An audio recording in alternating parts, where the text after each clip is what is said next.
Assalamu alaikum wa rahmatullahi wa barakatuh. Si je fais cette vidéo, c'est parce que j'ai vu un frère récemment parler de la narration de l'imam Sadiq alayhi salam, qui se trouve dans Man la yahdarahu al-faqih et dans Al-Kafi, dans plusieurs de nos ouvrages, concernant le fait que toute chose est licite, à moins de savoir le contraire ou d'avoir appris le contraire que nous avons vu à l'œil nu le contraire. Parce qu'il y a plusieurs narrations dans ce sens et d'autres qui expliquent ce qu'elles signifient vraiment. Le problème maintenant, c'est que il ne faut pas entrer, parce que les usulis, ils utilisent cette narration justement comme fondement d'un de leurs préceptes, euh, comme quoi si une chose n'est pas prouvée, euh, fo- euh, interdite, alors elle est permise.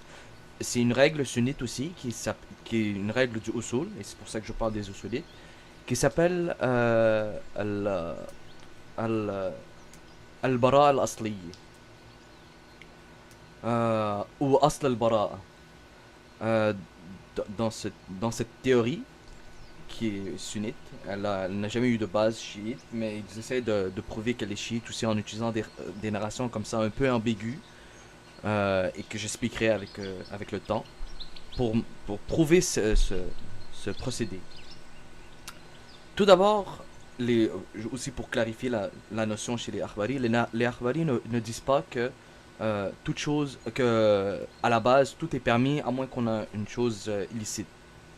Euh, je reviendrai exactement parce que en ce moment ça peut être il peut y avoir de la confusion et tout, mais je reviendrai, j'expliquerai quelle est la différence avec le point de vue Usuli.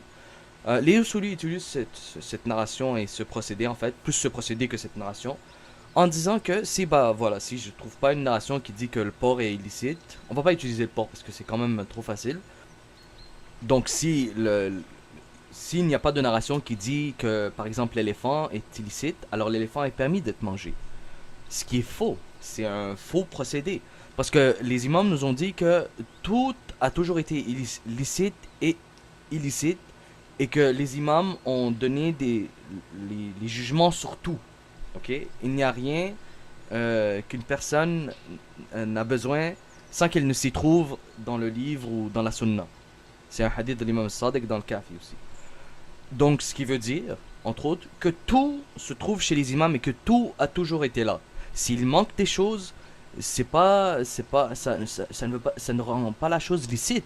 Si, par exemple, je suis un athée, et en fait, je suis un athée, j'ai le Coran devant moi et je lis que le porc est illicite et ça devient une preuve pour moi. Voilà, je crois que le porc est illicite à cause du Coran. Mais si le Coran est pas là, ça veut dire que le porc devient illicite? Non, c'est faux, c'est illogique, c'est des contradictions.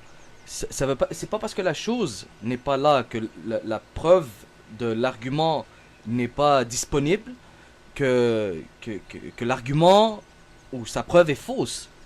Parce que, comme on sait, beaucoup de nos bibliothèques et beaucoup de nos ouvrages et beaucoup de notre héritage a été brûlé, a disparu, a été caché, et ainsi de suite. Donc, il nous manque beaucoup de narration. Donc, on ne peut pas aller dire, voilà, bah, ça c'est permis, vu qu'il n'y a pas de narration qui dise le contraire.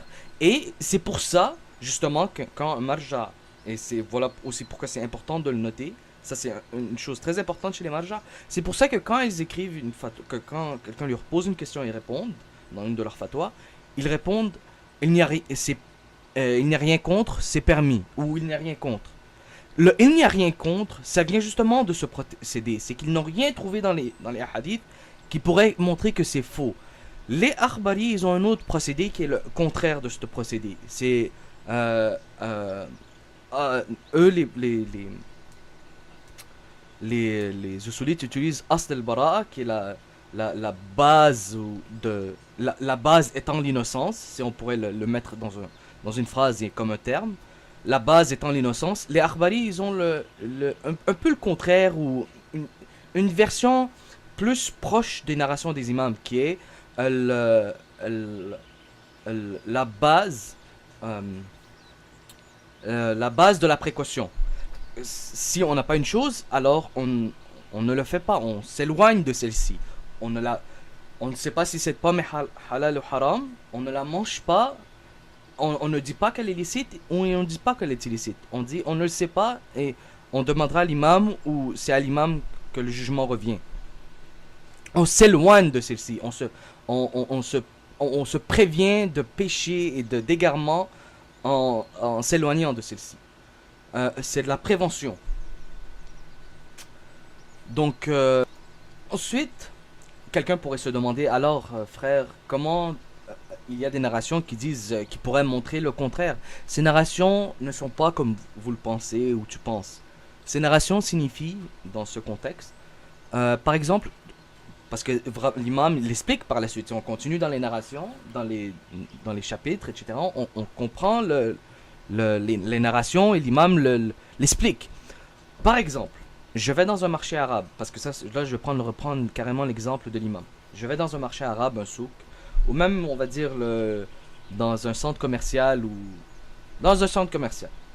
Et là, il y a quelqu'un qui vend des vêtements. Ces vêtements, il y a peut-être une partie qui a été volée, ou qui a été achetée illégalement, ou qui a été volée de personnes, etc. Alors qui a été obtenue de façon illégitime.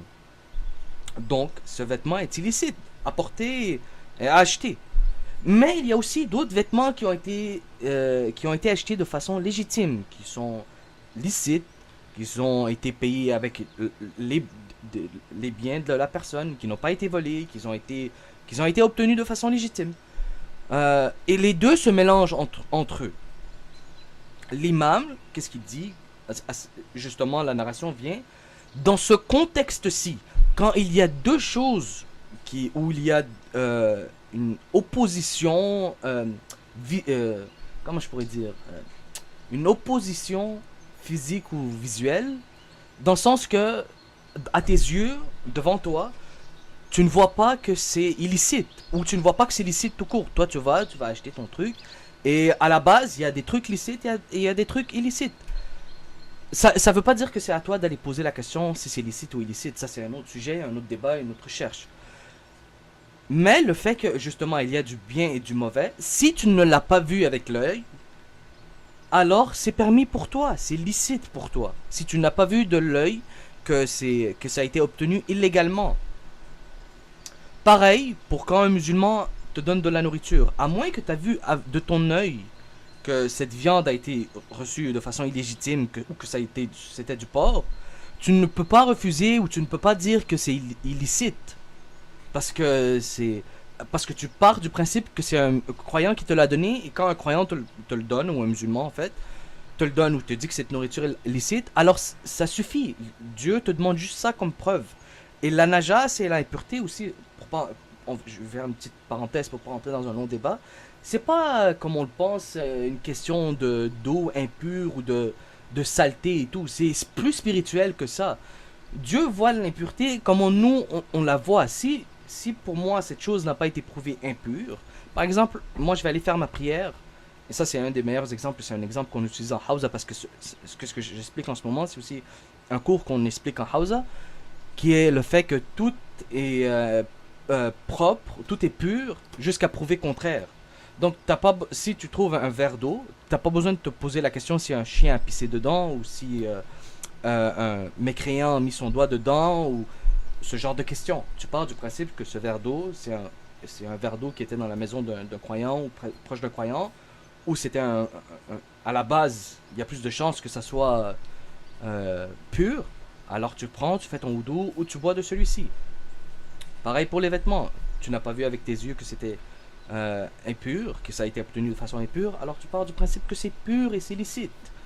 Parce que l'imam, il dit, en continuant la narration, et je ne sais pas si j'avais coupé ou si j'avais continué, il dit, c'est illicite pour toi quand tu le verras de ton œil propre, de ton propre œil. Tu le vois de façon claire, que ça soit clair que ça a été obtenu de façon licite. Alors quand on parle de confusion et d'incertitude concernant la licité, le fait qu'une chose soit licite ou illicite, on parle ici on parle ici de ce qui pourrait être à la base licite et qui aurait eu de l'impureté ou des choses illicites. Alors là, L'imam te dit, regarde, tout est permis, ces vêtements sont permis pour toi tant que tu n'as pas vu de ton œil qu'ils sont illicites, tant que tu ne les as pas vus que l'homme est allé les voler ou qu'il a dit clairement je les ai volés, etc. Et ainsi de suite pour plusieurs choses. Ça, c'est une des majeures différences entre l'akhbarisme et l'usulisme. C'est que les usulites vont dire voilà, c'est permis vu qu'on n'a rien contre, alors que oui, ça pourrait être contre.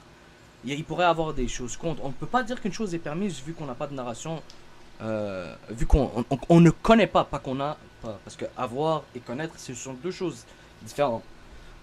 On a des narrations qui pourraient être contre, mais on ne les connaît pas. Et on ne peut pas dire parce qu'on ne les connaît pas, voilà, ce truc est permis. Et l'ignorance n'est pas une excuse aussi, ça, on doit être clair. Et voilà, ça c'était juste pour faire une petite explication concernant tout est permis jusqu'à une interdiction ne tombe à ce sujet, etc. Assalamu alaikum wa rahmatullahi wa barakatuh. Allahumma salli ala Muhammad wa ali Muhammad.